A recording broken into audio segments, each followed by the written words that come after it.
Okay, now we're doing, on section 3.1, we're doing question 1, long division.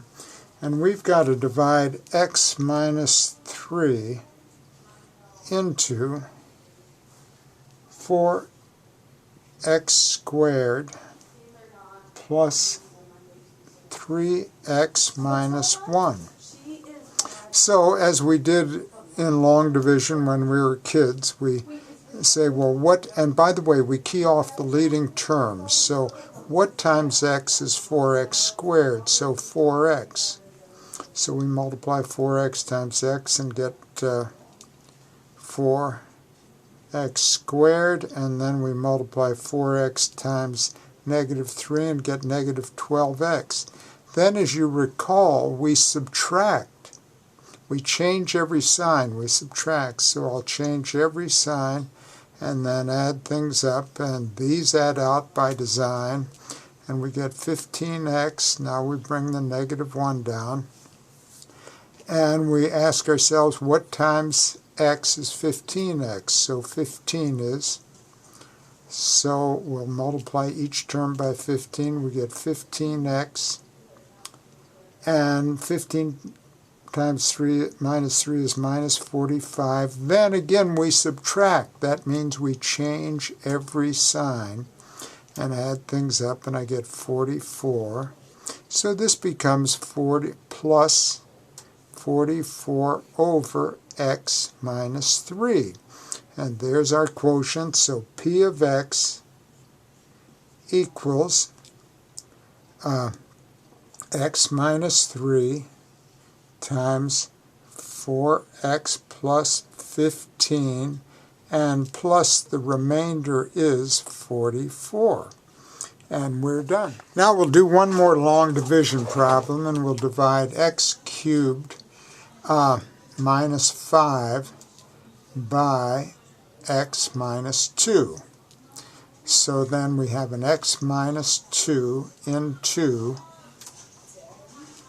x cubed, and I have to leave room for the x squared term, which isn't here because its coefficient is 0, for the x term, the linear term, which isn't here because its coefficient is 0, so I'll stick this minus 5 down on the end.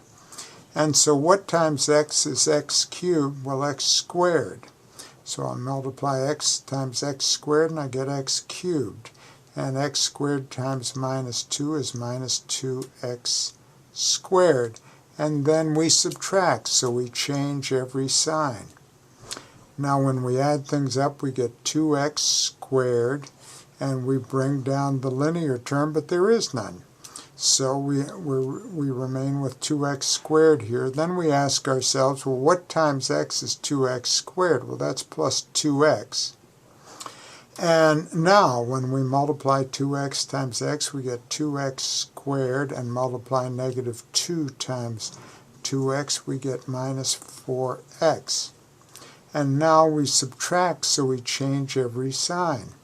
And so we have 4x, and now we'll bring down the minus 5, and we ask ourselves, what times x is 4x? Well, that's going to be a plus 4, isn't it? So 4 times x is 4x, and 4 times negative 2 is negative 8. And now we subtract, so we change every sign. Now we'll add things up, and we get a 3. That's our remainder, so this is going to be plus 3 over x minus 2. And if we were to write it in this form, p of x, we can rewrite that polynomial, and it'll be x minus 2 times x squared plus 2x plus 4 plus the remainder is 3. And we're done. Yep, there's our quotient right there. Right there.